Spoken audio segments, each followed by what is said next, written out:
2024, année électorale record, titre le journal Le Monde dans l'un de ses articles. En effet, précise le journal, la moitié de la population mondiale en âge de voter est appelée aux urnes lors de cette nouvelle année. Des scrutins multiples, présidentiels, législatifs, régionaux et municipaux seront organisés dans 68 pays tout au long de l'année 2024. C'est dire si de multiples promesses vont être faites afin d'attirer le vote des électeurs. Pour donner un exemple de combien ces promesses sont importantes et abondantes, il y a un site internet qui s'appelle luiprésident.fr qui se présente comme vérificateur des promesses électorales de nos chers présidents et qui donne quelques chiffres pour nos derniers présidents en date, François Hollande et Emmanuel Macron. Et j'aimerais vous poser une question ce matin. Combien vous pensez que François Hollande et Emmanuel Macron ont fait de promesses lors de leur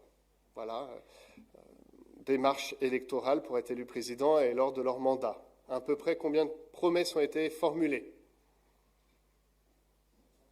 50? 100? 300? Ah, il y en a qui commencent à... Voilà, pour François Hollande, il y a eu 539 promesses évaluées par ce site, dont 221 ont été tenues, 129 partiellement, 128 non tenues et 61 qui n'étaient pas évaluables. Pour Emmanuel Macron, il y a eu 398 promesses évaluées, 170 tenues, 125 non tenues, 70 partiellement et 33 qu'on ne peut pas évaluer. Mais bon, il est en cours de mandat, peut-être ça va augmenter. On se rend ainsi compte qu'entre un programme proposé aux électeurs et sa réalisation, il y a un écart. Ce n'est pas si simple de promettre les choses et après de les faire. Et pourtant, Jésus va se prendre à ce jeu. Dans cet épisode rapporté par Luc, dont nous allons étudier l'Évangile ces prochaines semaines. Il va le faire, comme toujours, de manière fort surprenante, en reprenant à son compte des promesses datant de plusieurs siècles. Mais plus surprenante encore est la réaction de ses auditeurs, qui vont passer de l'émerveillement par rapport aux promesses qui sont données, formulées, à un énervement qu'on pourrait quand même qualifier de sévère dans le texte qu'on va lire. Et donc je vous invite à lire ensemble l'Évangile de Luc, le chapitre 4, des versets 16 à 30. L'Évangile de Luc, chapitre 4, des versets 16 à 30. Je vais lire dans la Bible de la Semeur, mais vous pouvez suivre dans aux différentes traductions. On parle de Jésus dans ce texte. Il se rendit aussi à Nazareth, où il avait été élevé, et il entra dans la synagogue le jour du sabbat. Comme il en avait l'habitude, il se leva pour faire la lecture biblique, et on lui présenta le rouleau du prophète Ésaïe. En déroulant le parchemin, il trouva le passage où il est écrit « L'Esprit du Seigneur est sur moi, car il m'a oint pour annoncer une bonne nouvelle aux pauvres. Il m'a envoyé pour annoncer aux captifs la délivrance, aux aveugles le recouvrement de la vue, pour apporter la liberté aux opprimés et proclamer une année de faveur accordée par le Seigneur. » Il roula le livre, rendit au servant et s'assit. Dans la synagogue, tous les yeux étaient braqués sur lui. Aujourd'hui même, commença-t-il, pour vous qui l'entendez, cette prophétie de l'Écriture est devenue réalité. Aucun de ses auditeurs ne restait indifférent. Les paroles de grâce qu'il prononçait les étonnaient beaucoup. Aussi, disait-il, n'est-il pas le fils de Joseph? Alors il leur dit, « Vous ne manquerez pas de m'appliquer ce dicton, médecin, guéris-toi toi-même. » Et vous me direz, « On nous a parlé de ce que tu as accompli à Capernaum. Fais-en donc autant ici dans ta propre ville. » Et il ajouta vraiment, je vous l'assure, aucun prophète n'est bien accueilli dans sa patrie. Voici la vérité, je vous le déclare.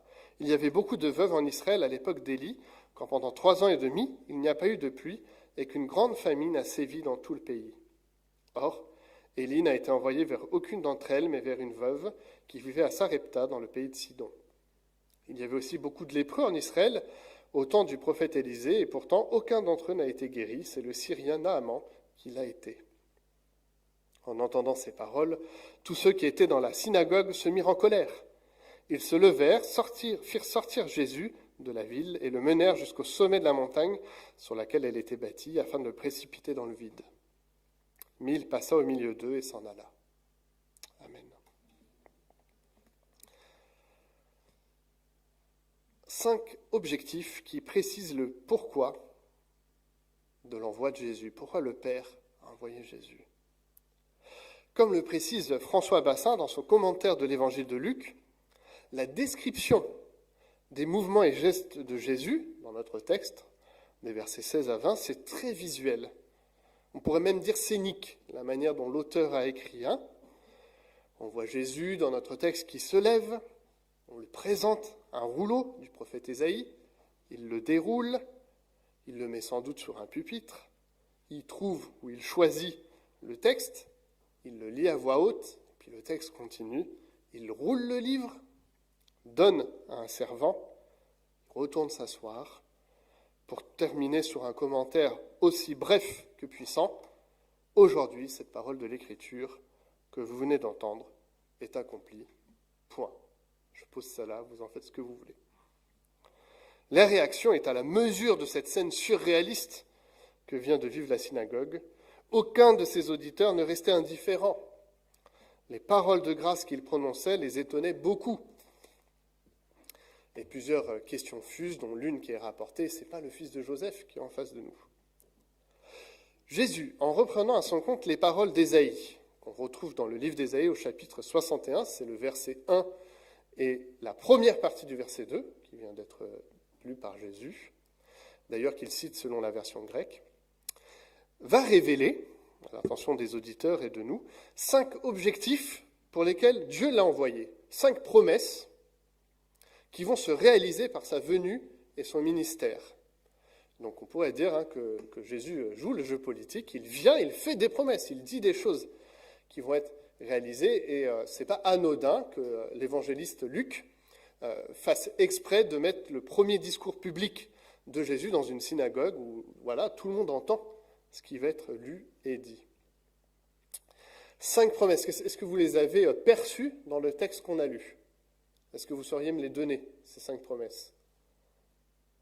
Dans le texte qu'on vient de lire d'Ésaïe, c'est lesquelles? C'est quoi le programme électoral de Jésus?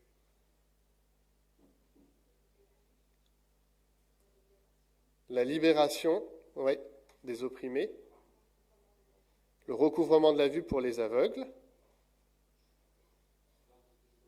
l'annonce du bonne nouvelle, plus précisément même aux pauvres.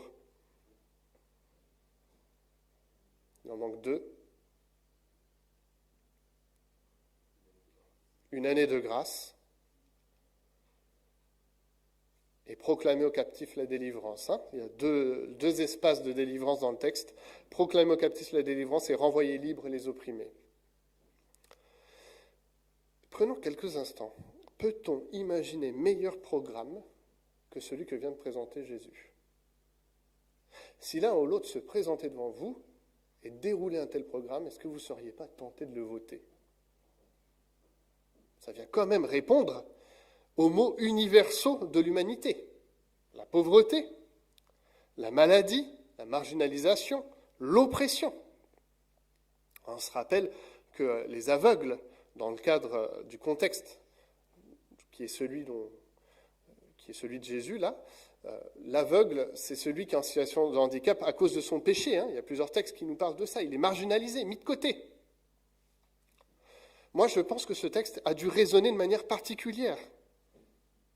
Parce que le peuple juif, il vit sous l'oppression romaine. Pour lui, ce texte, ça lui parle directement.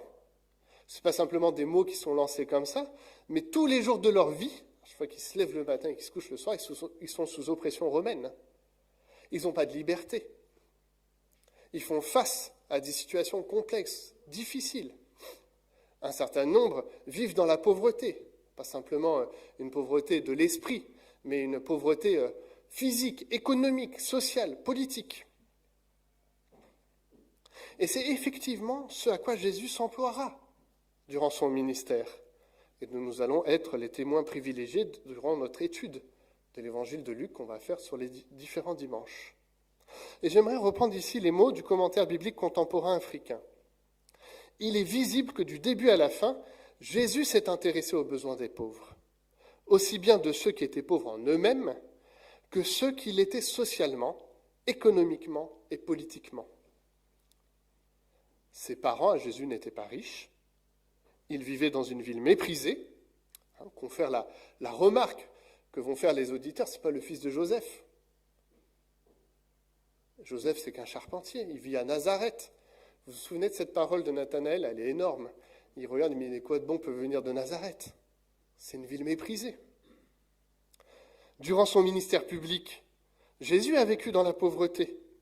Il s'est mêlé aux gens ordinaires qui étaient pauvres, aux prisonniers, aux aveugles, aux opprimés. En outre, il scandalisa les bien-pensants en mangeant avec les laissés pour compte. Il agissait et parlait d'une telle manière qu'il fut perçu comme une grave menace pour les différentes composantes de l'establishment de son pays et par le pouvoir romain, à tel point que ce pouvoir religieux et le pouvoir romain le firent mettre à mort. Fin de citation du commentaire. Le programme, en fait, qui nous est donné, c'est un programme qui a un coût pour Jésus. Il va vivre avec ceux qu'il vient sauver, et ça va lui coûter sa vie. L'aboutissement de ce programme, l'année de grâce, c'est pas sa mort et sa résurrection. La grâce ne pourra aboutir que par le ministère complet, définitif de Christ dans sa mort et sa résurrection. Peu d'hommes et de femmes qui souhaitent être élus vont dire, mais en fait, le programme que je vous propose, ça intègre ma mort. Mais Jésus a bien conscience que ce programme qu'il met en route va lui coûter la vie. Et je vous l'ai dit, alors que ce programme est formidable, merveilleux, tant de belles promesses. À nouveau, qui pourrait ne pas souscrire à ces promesses? La fin de la pauvreté, de la captivité, de l'oppression, de la marginalisation. On voit un deuxième pendant à notre texte. Le programme qui vient d'être présenté, c'est le programme en fait du Messie. C'est pas anodin d'avoir cité Ésaïe, et plus particulièrement le chapitre 61, on est ce qu'on appelle dans les chants du serviteur, d'un être humain qui était attendu de longue date par le peuple juif, qui avait été annoncé, qui viendrait réaliser de grandes choses. Ce programme que Jésus fait sien, c'est pas n'importe lequel. C'est celui du serviteur du livre d'Ésaïe, du Messie qui était attendu, de celui que tout le peuple attendait depuis tellement longtemps. Et au lieu d'un accueil, des bras ouverts de la foule, il y a une résistance farouche qui va se faire jour contre la prétention de Jésus à vouloir endosser ce titre et ce rôle. Parce que de chaque parole d'Ésaïe, c'est « Il m'a envoyé, je suis venu, je ferai ». Pour dire autrement, l'ensemble qui vient d'être annoncé dépend de la réception que ses interlocuteurs vont en faire, c'est-à-dire dans notre cadre le peuple juif, représenté par les juifs présents dans la synagogue, avec à la clé cette phrase assez connue qui est même passée dans le langage courant, « Nul n'est prophète en son pays ». Le salut qui vient d'être présenté, le programme de Jésus qui vient d'être offert à l'humanité, ne se révélera qu'à ceux qui croiront et suivront Jésus. Et du coup, ça change un petit peu la donne. Ce n'est pas quelque chose de lointain, ou que quelqu'un va accomplir sans que nous soyons à l'intérieur. Nous devons marcher, croire en Jésus, pour adhérer à ce plan de salut.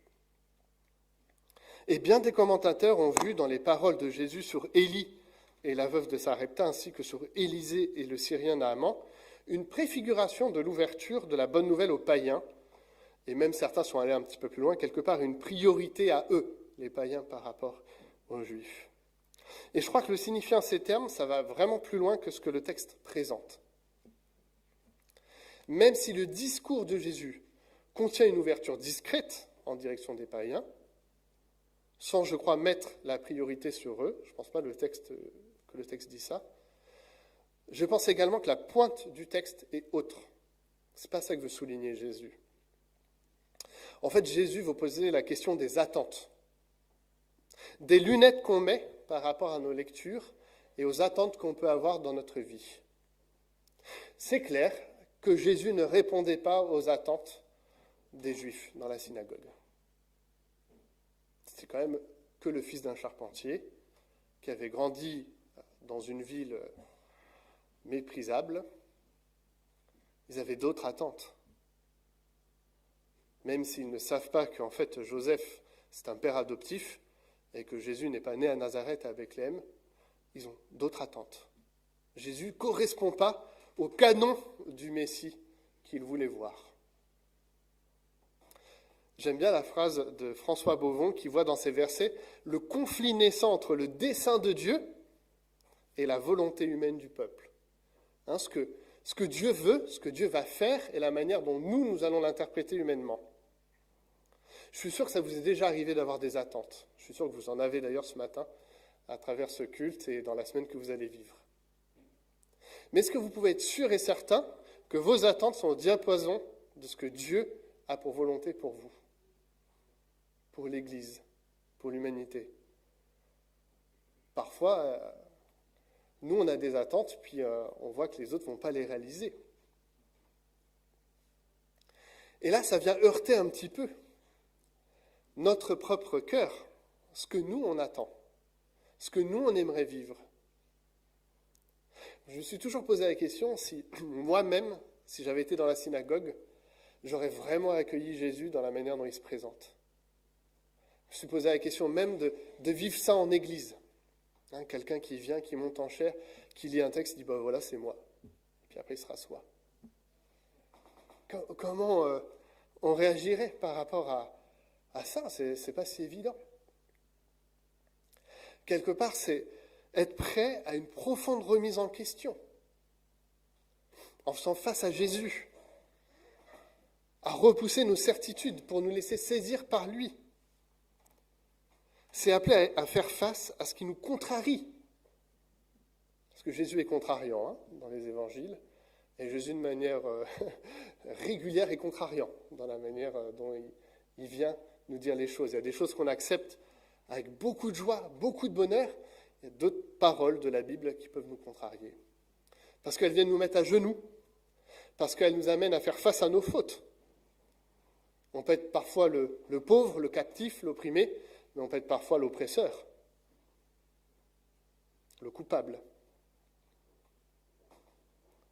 Ce texte nous invite aussi à reconnaître, ce n'est pas toujours évident, que nous sommes pauvres, captifs, aveugles, opprimés par le péché, et que nous avons besoin de son aide pour en sortir. Ce texte nous invite aussi à marcher dans les pas de Jésus, à venir à sa suite. C'est une invitation qui est là. Est-ce que nous sommes prêts à retrousser nos manches pour venir en aide aux pauvres économiques, sociaux, politiques, spirituels, à venir auprès des captifs, des malades, des marginalisés, des opprimés, à les accompagner dans l'épreuve en proclamant sa grâce. C'est pas si évident que ça. Ça demande beaucoup à chacun de nous d'agir de cette façon. Et face à ces questions, on voit une réaction possible. Et c'est vraiment saisissant dans ce texte entre l'émerveillement des auditeurs dans les premières paroles. Ils sont là, waouh, mais quelle parole de grâce, quel programme. C'est fabuleux, c'est extraordinaire ce qui nous présente là, cet homme. Et la fin de notre passage, où ces mêmes auditeurs, c'est les mêmes personnes, font le choix d'une colère sourde à cet évangile qu'ils viennent d'entendre. C'est les mêmes personnes. Une colère qui refuse d'entendre et qui appelle à faire taire Jésus. Parce que c'est exactement de ça dont il était les questions en le faisant monter sur la montagne et en essayant de le précipiter. C'est qu'il se taise. On ne veut plus entendre ce qu'il a à nous dire. Qu'on le fasse taire. Ce qu'il nous dit là, c'est inacceptable. Super pour le programme, mais on ne veut pas aussi ce que ça engage. et on veut le jeter de la montagne pour qu'enfin on soit débarrassé de lui. C'est vraiment l'idée de cette foule. Faire taire Jésus.